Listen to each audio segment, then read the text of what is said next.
Good morning students. पिछली 2 class के अंदर हमने हमारा चैप्टर फर्स्ट स्टार्ट कर दिया था। मैंने आप लोगों को इससे प्रीवियस लेक्चर के अंदर हमें संविधान की आवश्यकता क्यों होती है इसके 3 पॉइंट्स जो थे उनकी जानकारी दे दी थी।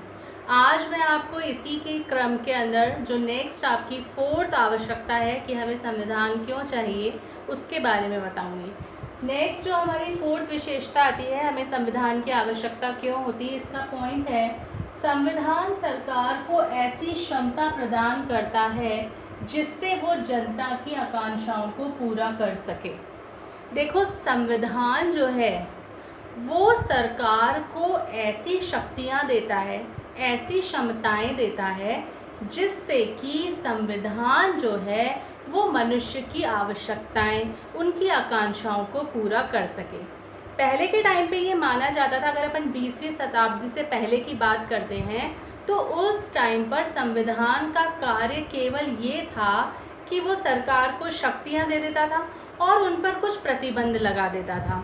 मतलब संविधान के द्वारा सरकार की शक्तियों पर प्रतिबंध लगाना जो है वो उस समय पर मेन काम हुआ करता था। लेकिन अगर अपन 20वीं शताब्दी के बाद की बात करें तो अब ये माना जाने लगा है कि सरकार जो है उसके पास में इतनी शक्तियाँ, इतनी पावर होनी चाहिए कि वो समाज में विद्यमान अगर असमानता है या अन्याय है तो उनको दूर कर सके। भारतीय संविधान के द्वारा इसके अंतर्गत पहल की गई। आपको पता है भारत जो है वो एक विविधताओं वाला देश है। हमारे यहाँ अनेक धर्म, संप्रदाय आदि के लोग जो हैं वो निवास करते हैं। साथ ही साथ भारत जो है वो अनेक समस्याओं से भी घिरा हुआ है। यहाँ पर भ्रष्टाचार, बेरोजगारी, गरीबी आदि की समस्याएं जो है वो बहुत ज़्यादा विद्यमान रहती हैं। ऐसी स्थिति में अगर यहाँ की सरकार कमज़ोर होगी, उसके पास में अगर पावर ही नहीं होगी तो वो इन समस्याओं का समाधान कैसे करेगी। इसलिए इन समस्याओं का समाधान करने के लिए असमानता, गरीबी, भ्रष्टाचार, बेरोजगारी जैसी समस्याओं को दूर करने के लिए ये ज़रूरी है कि सरकार जो है उनको ऐसी शक्तियाँ दी जाए, ऐसी सामर्थ्य प्रदान की जाए जिससे कि वो समाज में विद्यमान बुराइयों को दूर कर सके, समानता कायम कर सके, नागरिकों के अधिकार यहाँ पर सुरक्षित रह सके, इसकी व्यवस्था कर सके। तो इसके लिए सरकार के पास में शक्ति होना ज़रूरी है और ये शक्ति उसको कौन प्रदान करता है? संविधान प्रदान करता है। ठीक है, ये चीज़ आपको ध्यान रखनी है। इसमें आप एक उदाहरण देख सकते हो, जैसे दक्षिण अफ्रीका जो है उसके संविधान में पहले वहाँ पर आपको पता है बहुत ज़्यादा नस्ल का भेदभाव बहुत अधिक था। काले गोरे का भेदभाव जो है दक्षिण अफ्रीका के अंतर्गत बहुत ज़्यादा हुआ करता था। लेकिन आज का जो वहाँ पर संविधान है वो उस नस्लीय भेदभाव को दूर करने में सक्षम है। क्यों है? क्योंकि पहले तो वहाँ के सरकार के पास में ये पावर नहीं थी, लेकिन वर्तमान समय के अंदर दक्षिण अफ्रीका के अंतर्गत वहाँ की सरकार को ये पावर्स दी गई हैं, इतनी सामर्थ्य प्रदान की गई है कि वो इन भेदभावों को ख़त्म कर सके। सेम स्थिति भारत के अंदर भी है। भारत के अंदर भी जो समस्याएं हैं उन समस्याओं का समाधान करने के लिए सरकार को अनेक शक्तियां जो हैं वो प्रदान की गई हैं। ठीक है, तो जो चौथा काम है वो क्या है संविधान का?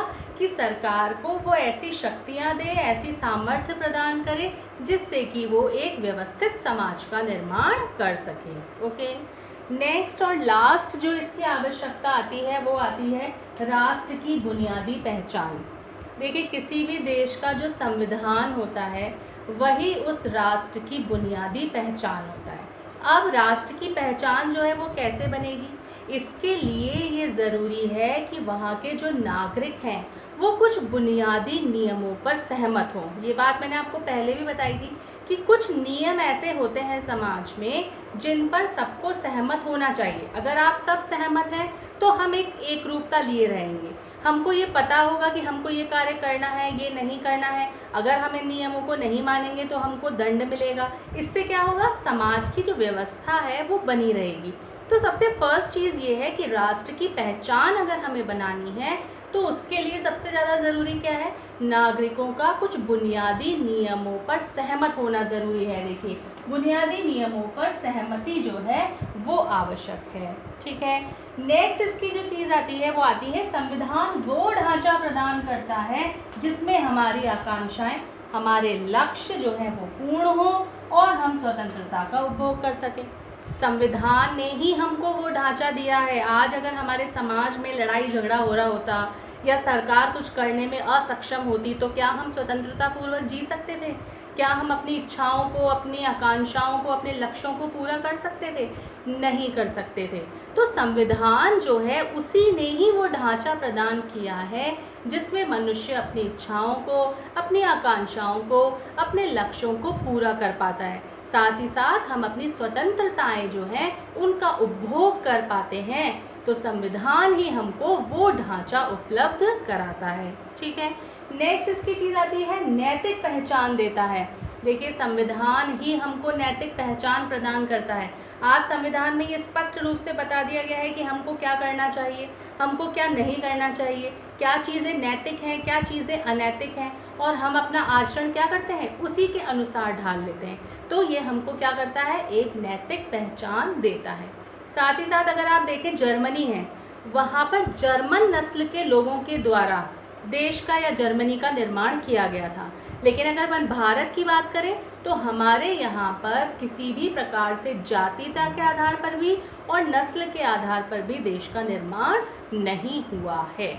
ठीक है, तो इस प्रकार से ये आपके सारे पॉइंट्स कंप्लीट हो गए हैं। आपका एक टॉपिक कंप्लीट हो गया है कि हमें संविधान की आवश्यकता क्यों है। ठीक है।